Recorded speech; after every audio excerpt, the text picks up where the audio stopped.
Last Thursday, May 28th, something interesting happened. I checked the weather app on Google. It said 7 miles per hour wind. I was like, cool. I, somehow I checked it again in the middle of the day. I don't know why. And on my screen it said severe thunderstorm warning from the National Weather Association. I was like, what the hell? When did that come up? Anyway, the wind wasn't too bad, so I wasn't too worried. I was like, whatever. I came back here. I was working over there on my driveway, basically drawing lines because they were going to build it. And there were horses over there that started neighing, running around. And I was like, what's going on? And over the horizon, I saw the craziest looking cloud I've seen in a long time. Probably not the craziest in my life because I'm from Florida. But man. And suddenly I saw dust moving in the far distance, and I was like, am I cooking, bro?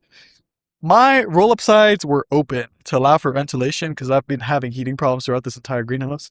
I ran over here to try to lower them, and the wind picked up instantly. I mean, 1 second it was calm, the other second my hat was off. And it was like shooing, like fuck, crazy wind instantly. And I was like, uh oh. I did my best to try to put up these roll up sides as quickly as I could. But my greenhouse did not make it. We saw roughly 50 to 50 mile per hour gusts here. This sounds embarrassing to say because I'm sure other greenhouse growers more experienced than me have dealt with 60, 70 miles per hour gusts and been completely okay. My greenhouse was not. So what happened is the wind came from the south side, so it caved in from the south.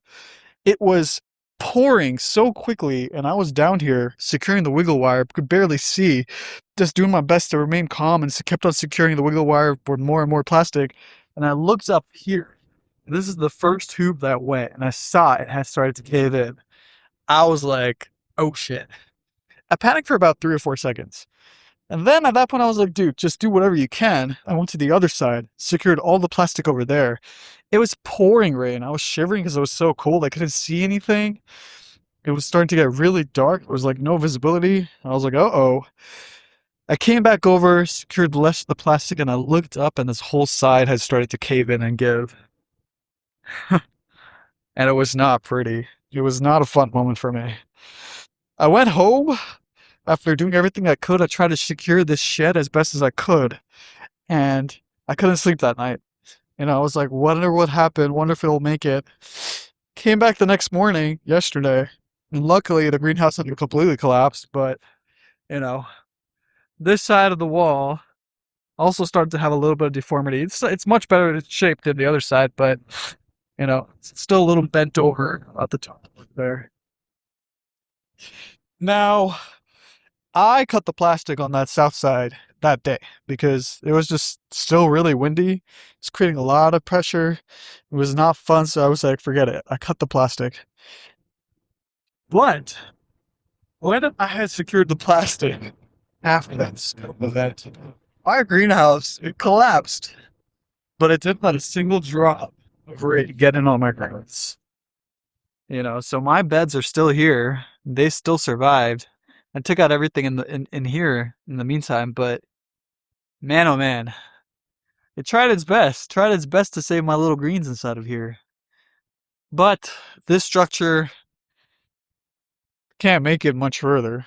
I mean, I could try to stabilize it, but the north side has deformed, the south side is completely gone. It's going to take a lot of work. And the most important thing is, even after I stabilize it, I try to get it as best of a position as I can. The important thing is I'm not going to trust it. And so, I thought to myself, what do I do? Do I go back to tech? Do I give up? Thought about giving up for a little bit. But, spent some time thinking. Just took a little day off, half day off, rested a little more. I was feeling a little under the weather because I hadn't slept. And I decided, you know what? No, I'm not going to give up. Instead, I marked out the stakes today for my new greenhouse. So, I'm actually going to go deeper. A wind can come and test your greenhouse at 2 in the morning and make sure you know your engineering. Because if you don't, it's over. It's over in an instant. The Gothic greenhouse I built, this is too tall. It's way too tall. I've always had a problem with the height. I've always been worried about the height, and sure enough, it's the height that got to me. There's only 3 purlins. I feel like it's not enough. So I'm iterating. I'm not gonna give up. I'm building a round tunnel. I'm gonna use 4 purlins along with a center ridge for 5 total purlins. And we're gonna make it a lot tougher. Cross bracing on all the sides. It's gonna be shorter. I have seedlings growing in my RV right now. They weren't here, so nothing happened to them. They're looking great. I don't wanna kill them. I don't wanna let them die. I wanna have an environment for my fruiting crops where they can flourish and I can, grow them. And to have that happen, I need to build this bad boy.